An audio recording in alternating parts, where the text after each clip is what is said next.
Welcome to Nick on Knicks, where your boy N.I.C rants about the latest Knicks news. Today we have a pre-game edition. The New York Knicks take on the Toronto Raptors at 7:30 Eastern in Madison Square Garden. Familiar faces, R.J. Barrett, Emmanuel Quickley will be coming back and playing against the team that drafted them, and the Knicks will be looking to end a three-game skid. Been a little tough these last three games. The Knicks win 9 games straight. I, along with everybody else, am feeling like, hey, we took care of business in December against a weak schedule. We look like one of the better teams in basketball, but let's see what it looks like when the schedule turns and we have to play some of these more elite teams. That started last Friday when we went up against the consensus best team in the league basically all season, and that's the Oklahoma City Thunder. Some people will talk about the Cavs, and I know that they have a great record. Most people who know ball would say that they think that Oklahoma City is the best team in the league, and there's a lot of people who don't even feel like the Cavs are top 2 or 3, which I don't know if that's fair. They play each other shortly, and the Thunder have knocked off the Knicks. They've knocked off the Celtics. If they go out tonight and they go ahead and they knock off Cleveland, and especially if they do it in convincing fashion, then yeah, if not already, the league will definitely be on notice. And so the Knicks play Oklahoma City. They outplay them for 3 quarters. They totally run out of gas in the 4th quarter. Wiggins off the bench for OKC comes in and has a fantastic game, and the Knicks lose that game last Friday against OKC. Then you have the game the next day against the Bulls with starters that all played in the 40s the night before. And then we go out and in that game, once again, the Knicks just absolutely get boat raced in the 3rd quarter this time, and they lose once again. Then they play a depleted Magic team, a team that is missing 6 rotation players, definitely their 3 best players, and the Knicks basically get outplayed for most of that game and then lose to the very, very decimated Orlando Magic. Look, man, that's a tough 3-game stint, a 3-game losing streak coming off the heels of the customary Tom Thibodeau 9-game winning streak. And you feel like the schedule's going to get a little tougher. But when you thought about the schedule getting tougher, you weren't thinking about the Bulls and a very injured Orlando team. Shout to Jamal Mosley, man. He's a coach. He's got these guys out here playing. He's got these guys out here competing. And even when they have all these players missing, they're still out here making it tough. 4th in the Eastern Conference with a very respectable record.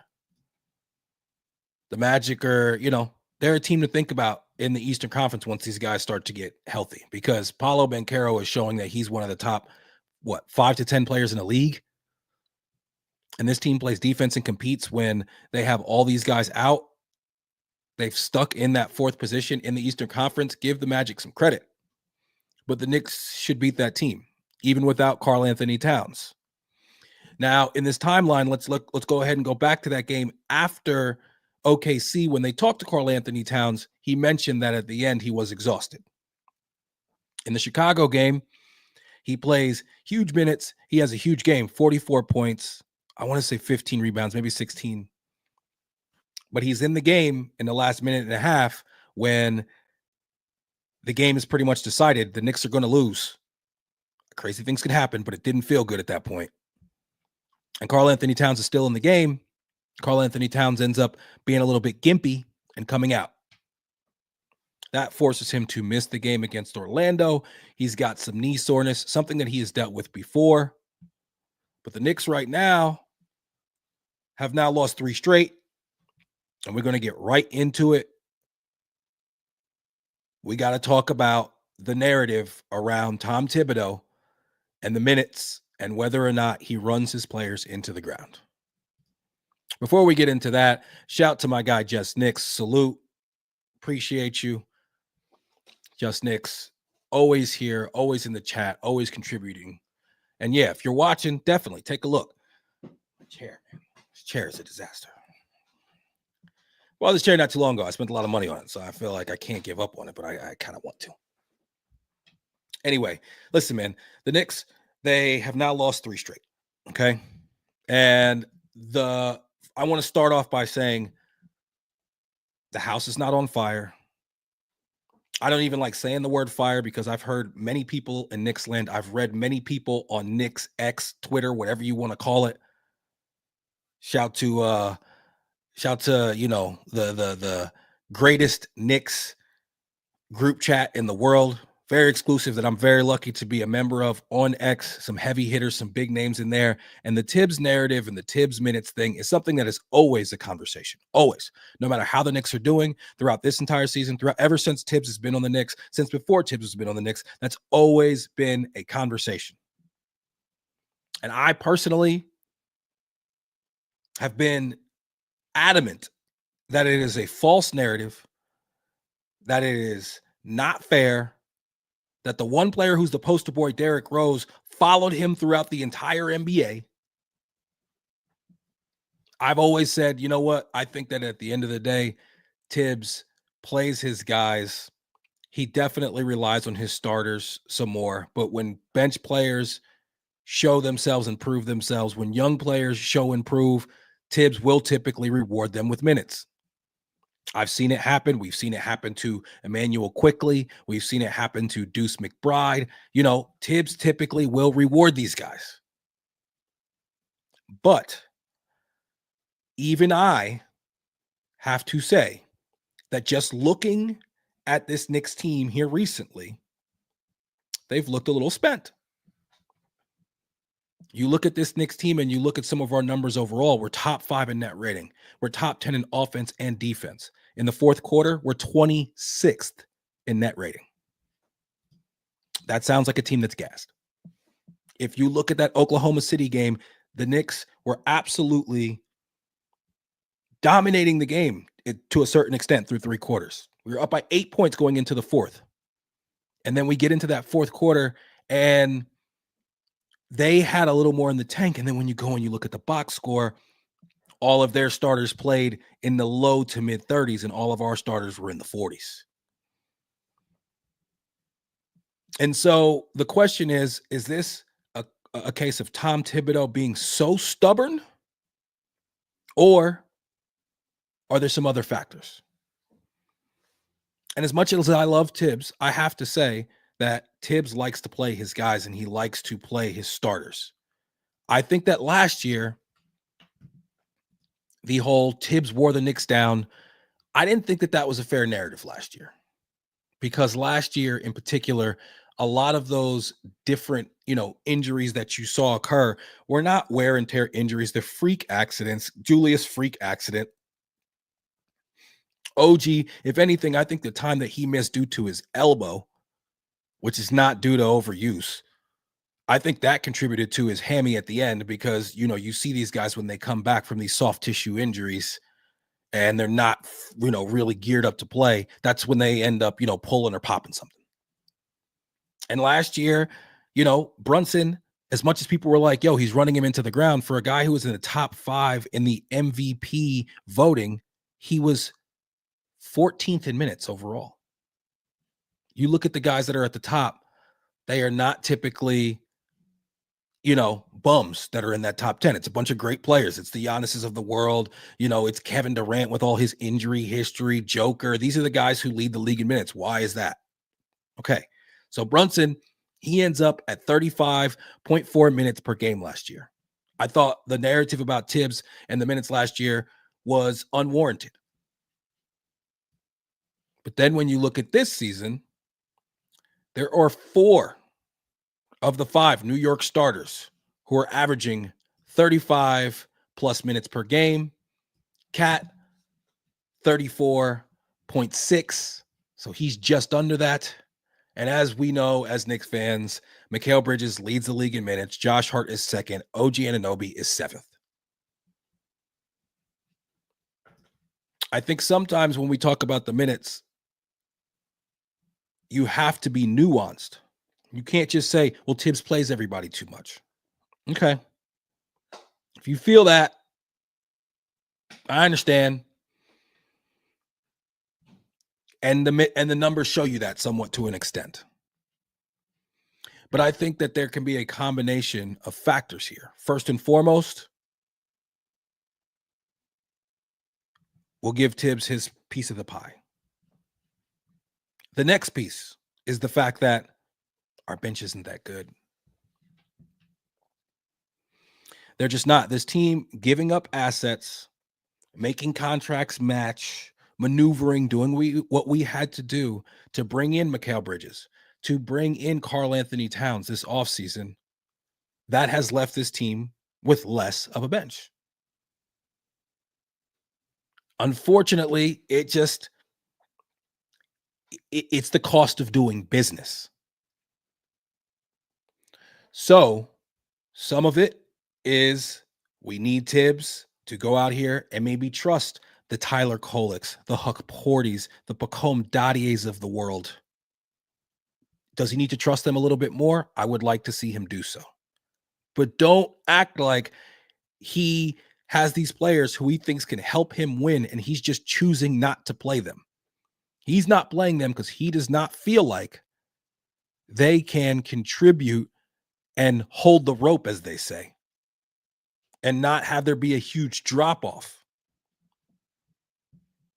Tom Thibodeau understands his team. He understands winning. He understands basketball way more than any of us possibly can. That does not mean that you always have to agree with him. You can love Tibbs and you can love him as a whole, and you can disagree with certain things that he does. Shout out to my guy CP, often collaborator here. He was not able to make it today, but he did give me the salute. He tells everybody to smash that thumbs up. And yeah, sad he missed this one. We'll definitely collaborate with CP again in the future. But at the end of the day, this Knicks team right now is at a bit of a crossroads. That Magic loss was the worst loss that we've had of the season. The Utah loss was bad. The Chicago loss, the first Chicago loss, was bad. But that Magic loss was bad because what it did was it really highlighted the Knicks' deficiencies as far as their bench is concerned. Because when you're playing a team that's missing 6 rotation players and they're able to get 98 minutes out of their bench, they're able to get 98 minutes and the Knicks are only able to get 54.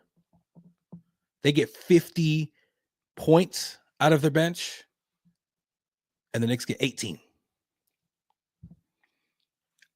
They're missing 6 rotation players. They're that much deeper. Their bench is that much better than the Knicks.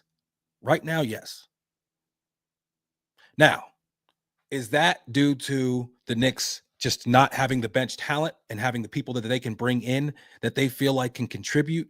Or is that due to Tibbs is just too stubborn and he does not play he likes to run a tight 8-man rotation? I think it's a combination of both. But if you look at the scale, I think it's more so the Knicks bench and them not being guys that Tibbs trusts. I mean, look at Shamet. Shamet goes from being injured to immediately being the second or third guy off the bench. Tibbs trusts him, clearly. He does not trust Tyler Kolek. He does not trust Pacome Dadier. He does not trust Huck Porty. I don't know what needs to happen. But I found it interesting. In the post game after the Magic game, Alan Hahn was asking questions about minutes. When he was talking to Jalen Brunson, I saw this clip even later. He asked him something about his minutes. We'll talk about Brunson's response to that, and just asked about fatigue overall. And Monica McNutt, she was, trying to be respectful. Obviously, this is MSG Networks, you know what I mean? Like, they're not just going to crush Tibbs, but she was trying to be respectful, but she was also alluding to, hey, do these guys need to get Tibbs' trust, and how do they get that trust and experience without actually being on the floor? And so, therefore, do you have to go through some growing pains to be able to add up to an overall better team down the stretch? Because the Tyler Koleks and the Pacome Dadiers and the Huck Porties of the world have gotten some time out there on the floor and learned some things. We know that that's the case. Look at this Knicks team at the beginning of the season. Guys got to play sometimes. They got to be on the floor. They got to do it together. Hey, if you're watching on the stream, if you're watching on X or you are watching on YouTube, we have quite a few people in here. Definitely comment, talk to me, tell me what are your opinions on Tibbs and whether or not he is running the players into the ground, or do you trust Tibbs? Or are you like me, somebody who loves Tibbs but thinks he needs to make a bit of an adjustment here? So I've asked questions as far as, like, what are the different things that, the different narratives that are out there. I mean, Nick's Twitter has been absolutely on fire, just destroying Tibbs, people defending him. I love Tibbs. I don't think that we should ever, Tibbs can be the coach for as long as he wants, in my opinion. All you Knicks fans got real short memories if, what do you want to do? Everybody says they want to get rid of Tibbs. Who would you like to hire instead of him? That's my question. Because them Fizdale memories are crystal clear in my mind still. So I'm thankful for Tibbs and everything that he has done to raise and elevate this franchise these last few years. But at the end of the day, I think that he needs to get a little bit less stringent and letting some of these other guys play. And I also think the adjustment is, if Campaign ain't got it, let's just see what Kolek can do. You look at this guy, Wiggins, and he's been a consistent contributor for OKC, but he kills us in that game. He gets the opportunity to kill us.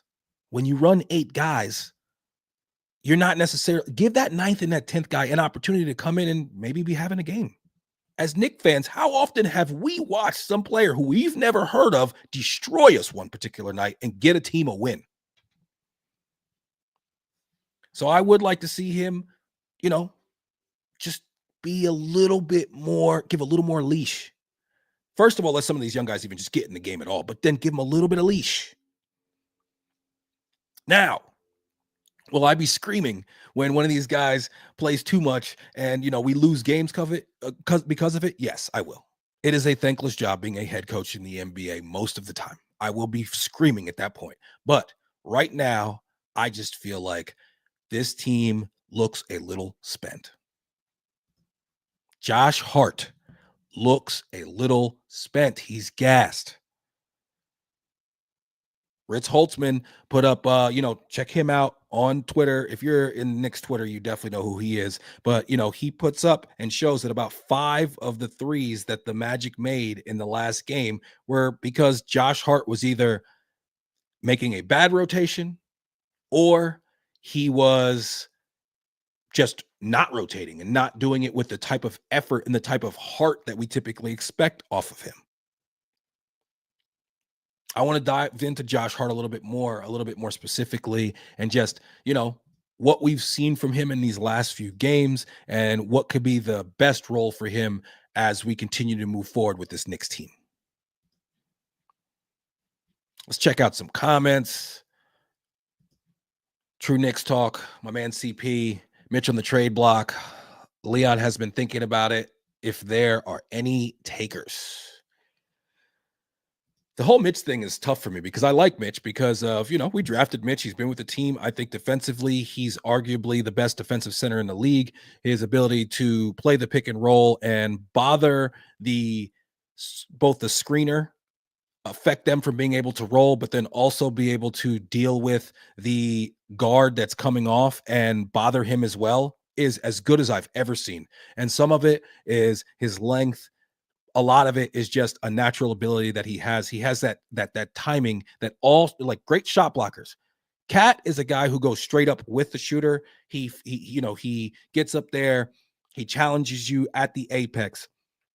I played basketball at a very minor level, but I was always one of those guys who did the same thing that Cat did. I was always like right there as you were shot, whatever. There were some guys who just had that timing where they went just a step after the shooter, and that allows them to be up at like above, almost above them at their apex, and those are your best shot blockers. Mitch has that. He just has it. He has it naturally. I love Mitch. Mitch can't stay on the floor. Mitch cannot stay on the floor. And so if you can make a move that can get you a 3-and-D guy and a center backup option who's going to give you more health and availability than Mitch, give you some of that defense and rebounding, be bigger than Precious, and just be better than Sims. It's tough. It's tough to not make that move if you feel like as this Knicks team, you can win a championship this year. Because we need, in my opinion, somebody who can play some defense and stick a three, preferably with some length. If not that, like some sort of combo guard who can score. Or we need a backup big who can give us defense and rebounding and availability. I think we kind of need both of those things. And the uncomfortable truth about that is we're not making any of those moves. We're not making a move for anybody of any significance without giving up Mitch, because the money has to match. With these new rules in the second apron, we're right up against it. We can't trade with other teams that are like other apron teams or something like that, or somebody. I don't know exactly how that works. I think maybe 2 second apron teams can't trade with each other. But then on top of that, the thing is that if we try to make a trade because of the way it used to be, the money had to be close. Now it can't be close. We cannot take in more money than we send out. And Mitch has that $10 million salary, which would allow us to match up with some of these players, the Jordan Clarksons of the world, who's making like 11 and change, scorer. Walker Kessler, not making a lot of tough money. Problem with Kessler and the problem with Clarkson is the fact that they're on Utah. Has Danny Ainge ever executed a trade with us? Have we tried? How many times have we tried? How many times has there been mutual interest? Donovan Mitchell, Kessler this offseason. I don't think Danny Ainge is really interested in making a trade that he feels like will benefit the New York Knicks. Shout out to my guy Keith down in the ATL, a fellow Knicks, Mets, and Jets fan. Always here in the chat, always showing love. Appreciate you. If you are checking us out, give it a thumbs up, give it a like, share it with your friends. If you are sitting around tomorrow around 6:30 Eastern, check out me and my pops. We will be doing He Did This to Me. That is our weekly podcast that we do. We talk Knicks, Mets, Jets, and the biggest sports stories of the day.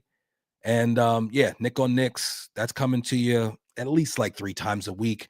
And we're talking Knicks. Sometimes it's post game, sometimes it's pre-game, sometimes it's recap. Just keep the notifications on. Keep the notifications on so you know when we're going live or when an episode drops. Appreciate the love. Man, did you think that playing against Toronto on January 8th was going to feel like a must win? It feels that way. You let Quickley and RJ come in and go off, and they then, end up winning don't let Knicks get in any shape, way, form you see it. If the Knicks take an L tonight, especially to RJ and Quick, and they go to 4 games straight, yeah, people are going to start getting real, real nervous. And that's New York, man. That's this fan base. We get excited, we get nervous, and everything in between. And whatever it is, they're going to make it known. At the end of the day, though, 24-13. If somebody told you that before the season, if somebody told you before the season that on January 8th, the Knicks would be 24-13, they would be top 5 in offensive rating and top 10 in offense and defense overall, I think most of us would take that. Let's be real. I think most of us would take it. So let's don't get too crazy, but the minutes thing is a problem. My guy Keith asking if he's missed anything. We've just been talking about Tibbs in the minutes, the same thing that everybody's been talking about. Now, I want to be fair because I do say that, he needs to make some adjustments, but I think it's more so about the roster. But when you look at something like minutes, right? You can give a lot of opinions and you can add some nuance to it. But it's kind of a numbers game, right? The numbers don't lie. So there's a couple numbers around the whole Tibbs thing that you got to look at and you got to say, hey, man, the Knicks players have played 610 minutes this season. That's 200 minutes more than any other starting lineup in the NBA.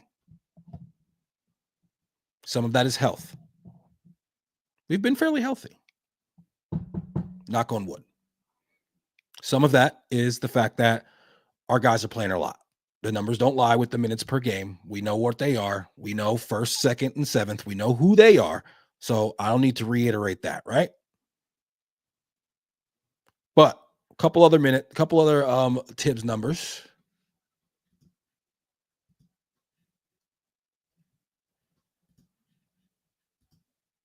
Mikal Bridges has played 1,451 minutes this season. He is the first player in a decade to log more than 1,450 minutes over the first 37 games of an NBA season.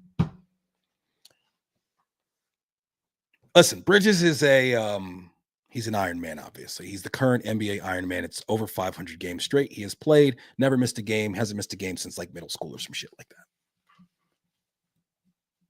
Bridges leads the league in minutes. He has led the league in minutes before. My thing with Bridges is this. I've seen him come up gimpy a couple times in his last couple games. Comes up, he usually takes a couple tough steps. He works it out. He's fine. Tibbs, don't hurt Bridges. This narrative around you, if Bridges ends up getting hurt and has to miss time while leading the league in minutes by a decent margin for Tom Thibodeau, that narrative will never go away. He will never live it down. I pray for nothing more than health from all of the Knicks. I'm just saying that, Tibbs, do not let Bridges go down on your watch. Don't do it. That will not be good. You will never, ever get away from that. I think it's a depth problem more than it's a Tibbs problem, though, man. I really do. I think we got to figure something out as far as through the trade, or we're going to have to put some more faith into some of these rookies. And if we do that, there will be growing pains. Got to get a dub tonight.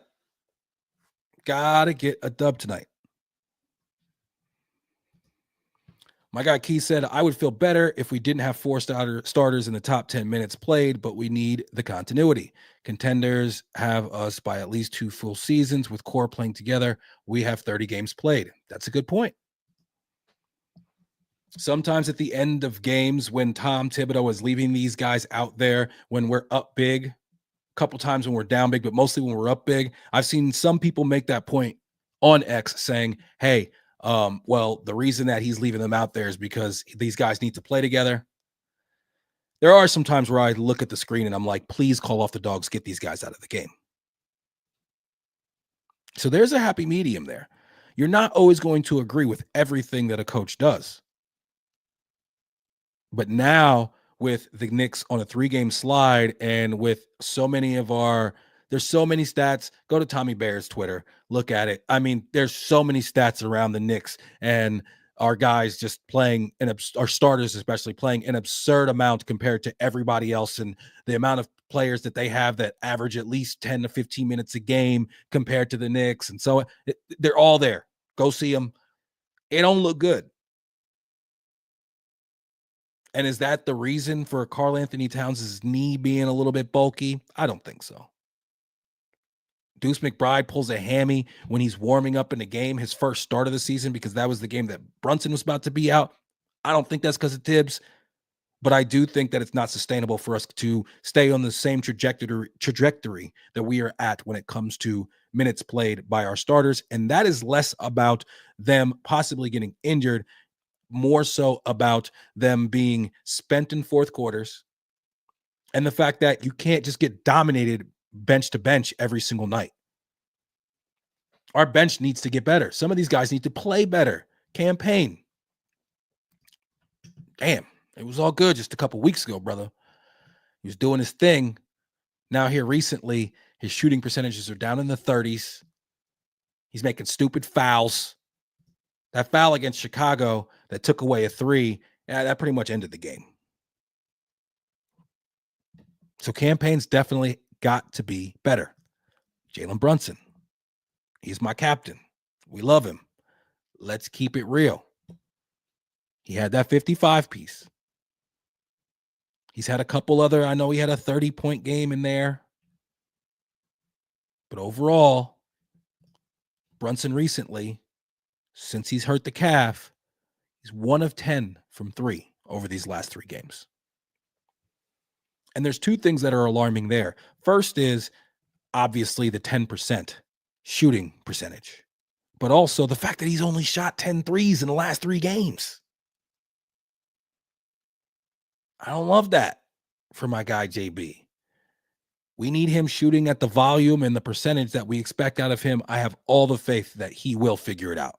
Brunson typically does. But Brunson also, when asked by Alan Hahn about the fatigue, he made a comment about, if you're tired or if you're fatigued, you just got to push through it. That's what we do. That's what we live by. He could have right there just said, like, we're not tired. Cat also said something about being exhausted. Josh Hart brushed it off. But Josh Hart, after having just a fantastic stretch where people are talking about him as the MVP, back-to-back triple doubles, doing it all. He's starting to get some national pub, getting articles written about him. They're talking about him on the major shows. And then these last 3 games, man, there's been multiple times where I've been like, Josh, what the fuck are you doing? Effort-wise, understanding rotations. There's been a few times here. The layups that he always finishes. I've seen a couple of those not finish it recently. Is that just the ups and downs? Josh Hart, he's an emotional guy. There's some typical ups and downs with him. Is that what that is? Or is that Josh Hart being a little tired? I don't know, but I know what the narrative will be when Tom Thibodeau is your coach. Unless we not only start to win, but start to get some of these just overall minutes per game down a little bit. Because even when we were going through that 9-game winning streak, I will give Knicks Twitter credit. They were still talking about the minutes. It's not like they just brought this up when we started losing. They were still talking about the minutes. Now, any of you who are out here talking about fire Tibbs and this and that, later for y'all. You're crazy. The best coach we've had since Van Gundy. It's not, and I mean, he's at the point now where like he's getting into Knicks record books all the time for certain things that he's done over consecutive seasons, the win streaks, this, that. And it is the best start by a Tibbs team since he's been here. We're 24-13, 3rd in the Eastern Conference. Like I said, top 10 in offense and defense. Don't get crazy. Precious, Precious is a guy that sometimes he's going to be excellent. He's going to have a huge impact on the game. But when he's not, you can't ride him for 20-something minutes when he's having a tough night. Give me some Huck Porty. Throw him in there. See what he's got. My man CP over at True Knicks Talk Pod, he said before, Huck Porty and Dottie specifically should be playing. Kolek, I understand because of the plethora of bench guards. Kolek, I think the biggest issue with him is his ability to defend NBA guards with his strength and with his foot speed. Offensively, I think he can contribute right now. He's an elite passer right now. He's a decent shooter from what we've seen. He's killing it in the G League. But remember, we had guys like Deuce killing it in the G League for a while before he really started to earn his trust and get in and play. And it's not like Deuce set the world on fire when he started to get minutes. It took him some time. A guy that we will see tonight, Emmanuel Quickley, he is a guy that it seemed like when he played, it was like, yo, he needs more minutes. And we were all screaming for it. And as he got more minutes, he just continued to blossom. Quickley is now back. He's played 6 games. Got some Quickley numbers pulled up here. He's only played 6 games. He's 14.8 points, 6.8 assists. His percentages are definitely not where he wants them to be. He's 35% from the field, 30% from 3. He's had some big games here, though, since he's been back. He dealt with a hip. I think there was an elbow, a pelvis. He's had a myriad of injuries, obviously, this year. He's only playing 6 games. But when you look at his last 5, that Brooklyn game. That Brooklyn game on New Year's Day Quickley had 21 points and 15 assists. Good game for Quick, and Quickley here has been playing better. This Toronto team is finally getting healthy. Scotty Barnes has killed us, just a couple games ago when we played them, though we did come back. And then RJ's continuing to have a solid season, 23 points, 7 rebounds, 6 assists. The percentages have dropped a little bit. He's down to 46% on field goal, 34% from 3. At the beginning of the year, those numbers were like, 50 and 40. But RJ is having a good season up there in the North, and RJ will be coming home to the team that drafted him. So will Quickley, and they're going to be looking to show out. They're going to be looking to hop on a Knicks team that is down right now. And this Toronto team, though we have beaten them twice, they've played us tough both games. Keith, that's a great point. I was just going to bring that up. RJ's home and away splits are ridiculous. He is playing so much better in his literal home, Toronto, where he's from. He's playing much, much better there than he has been playing on the road. And in the games we've seen against RJ, we've seen some of the best of RJ, and then we've seen some of the worst of RJ. Hopefully the Knicks today remember that he is left-handed.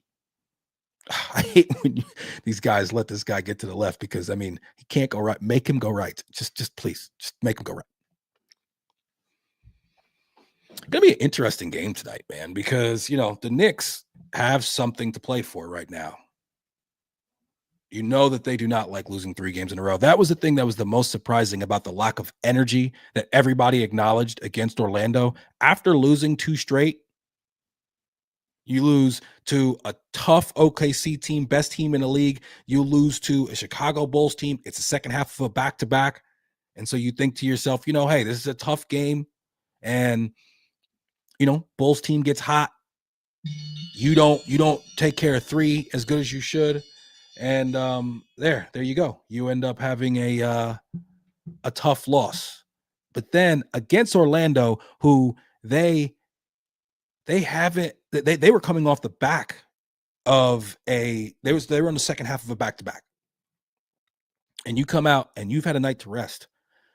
And they clearly are the team with more energy when they're missing 6 of their rotation players. That ain't good, man. And I know this Knicks team is the type of team that holds itself accountable. The Josh Harts of the world, the Jalen Brunsons of the world, definitely Tom Thibodeau are holding these guys to task for the type of energy that they've had. They've all acknowledged it. So now it's time to show and prove. Will we see a couple more minutes from guys like Kolek? I really don't think that Tibbs is reading Twitter. I know that the players are definitely reading Twitter. Josh Hart is active. You could tell that a lot of these guys, definitely they're active on Twitter and they know what Knicks Twitter is talking about. Look at the Mikal Bridges saga and all of that. Bridges knew what was going on. Brunson knew what was going on. Hart definitely did. So these guys, they know what's going on. And as far as the minutes are concerned, how is that going to affect how they personally feel about it? Have they communicated with Tibbs? Does the front office talk to Tibbs and say, hey, looking at where we're at right now? Because this is national news at this point.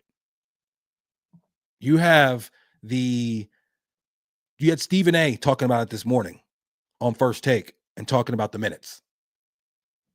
So it'll be interesting to see what happens. It's interesting. I'm trying to figure out. I'm trying to check Twitter right now. I'm trying to get this injury report. I know that both Towns and Deuce are day to day. I think the plan is for them to warm up and see if they can go. And I don't know. We haven't gotten word yet whether or not they will be active, because I know that would be the first thing to pop up on my Twitter. If somebody else has seen whether or not they will be in the game tonight, both Karl-Anthony Towns and Deuce, they are both game time decisions. If anybody else has that news, please throw it in the chat. No news as of now. Really appreciate all the love today. We got quite a few comments in the chat, quite a few people checking us out, both on X and also on YouTube. If you're here, like, follow, subscribe, share it. We talk Knicks. We always talk Knicks, and then once a week it's me and my pops, and we talk about sports in general, but we talk about some Knicks, Mets, and Jets. And yeah, man, just appreciate the love for sure. It's a lot of fun. And this Knicks season has been pretty fun so far. It'd be nice for them to go out and win handedly tonight, be able to, get a lot of some of these young guys some garbage time minutes. Tibbs, I think that's one thing that we can do. He talks about being the coach against Tracy McGrady when he had that crazy, I want to say it was 13 points in 30 seconds. It's a great highlight. If you've never seen that, it's when he's on the Rockets. I'm pretty sure it's Rockets Bulls. I don't know. But Tracy McGrady just puts on an absolute show at the end of the game. Or maybe it was maybe Tibbs was the coach, was the assistant coach for the Rockets at that point, because I'm pretty sure they were against the Spurs. But McGrady goes absolutely wild, and Tibbs talks about being around for that, and kind of it affects how he coaches games, and he doesn't necessarily want to get, to the point where he's like, we're down by 15. Hey, we saw Minnesota down by 15 recently, late 3-4 minutes left against Houston, and they came back and won that game. And Tibbs doesn't want to be on the wrong end of that. And the first time that we have a bunch of subs in and that happens, everybody will kill him. But there are times where I felt like, hey, let's get some other guys some looks right here. Let's get these Brunsons and these Cats. Brunson and Cat aren't playing big minutes. It's 3 wing players. And it's really less about the crazy. It's really less about like the crazy minutes that we're playing, and just more that if you want to be a team that has championship aspirations, you have to get contributions from the bench. And currently we're not getting that. That's what it comes down to. Landry Shamet, he is who he is. He's a decent guy. Guy Tibbs clearly trusts, guy you can get something from. But overall, he's not going to be a world beater. He's not going to be a guy who's, scoring 15 points a game off the bench. Deuce has the ability to do that. Even before he got injured, though, Deuce was struggling a little bit. He's struggling a little bit. The 3-point shot was not falling with the regularity. He, along with the rest of the Knicks, have not been hitting threes recently. And that's a big thing.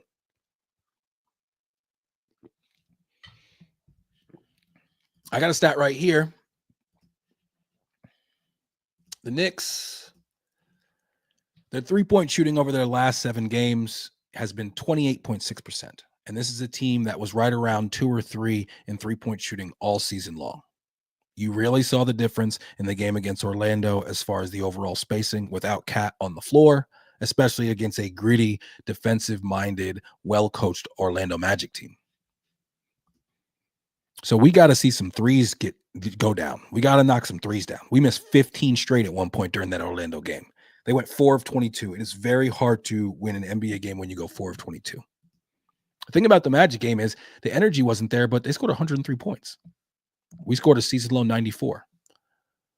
At one point, when we only made 3 threes, we were about to be the worst in the league, and then Campaign, slung shot one in at the very end. Keep us away from that dubious honor.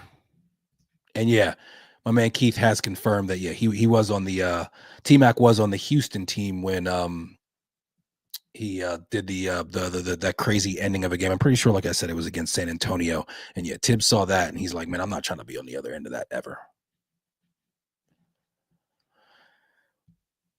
Tibbs, man. Hey, buddy. I love you. You're my guy, coach. You're my guy. I'm so thankful you were the Knicks coach. I could not be more I couldn't feel more blessed that we have added your level of attention to detail and professionalism and accountability to this New York Knicks team. It's been huge for us in our renaissance, and I think the guys love you. I think that between him and the front office, we have to find a way to expand our rotation. It's just that simple, and it's not simple at all. But we got to figure out a way to do it. I think we need to do that for the longevity of this team, for the overall health of this team, and for the ability of this team to be able to accomplish what it obviously eventually wants to accomplish. I've heard a lot of people say some shit about how, well, this isn't the year, maybe next year. Fuck that noise. You're third in the Eastern Conference right now. I want to hear about next year. You only get so many years. Things, you can be real. Everything can look like, hey, we're going to be doing this for the next however many years. Things change in this league very quickly. There's too many examples of that. We got to grab the bull by the horns this year and try to get it done. And the way that we do that is by having a well-balanced team and a bench that contributes. Right now, we have the worst scoring bench in the league. We have the worst net rating and point differential bench in the league. You're not winning anything of significance with that being the case. You're just not. So I hope that we can figure it out. I'm not panicking yet. I'm a little concerned. Hopefully the Knicks tonight, hopefully Karl-Anthony Towns plays, hopefully Deuce plays, and we win easy against RJ. As my man Keith said, he's right. A lot of people are saying this. It may take this offseason for Leon to really get us a better bench. We're up against the cap and have no more picks. You are absolutely right. I think any big upgrade that we make is going to take Mitch. During this season, if we make a trade, it's going to have to be Mitch just because of the money factor. And I don't know if people are ready to do that. I don't know if I'm ready to do that. But I don't think currently constituted, unless you see a guy like Kolick or a guy like Huck Porty or Dadier in this second half of this season due to getting some more opportunity, level up a little bit, and we see Campaign be a little bit more consistent, and then Mitch comes back and he's able to contribute with like 15 minutes of hell, because I don't think you can ask much more from him, and I don't even know if even asking that from him is going to be too much. But without those developments, if we kind of just are what we are now, I don't think we get out in the second round, to be quite frank. Just because I think that guys will be worn down at that point, and guys will be not just spent, but like not able to close out big time playoff games if they've been playing this much all season and then playing even more in the playoffs, because typically rotations get even tighter, especially for Tibbs. Let's keep it real. I got faith in Tibbs, though. He'll figure it out. Appreciate the love. Like, comment, subscribe. Let's go watch this game. Let's get this W. It's your boy Nick on Knicks. Peace.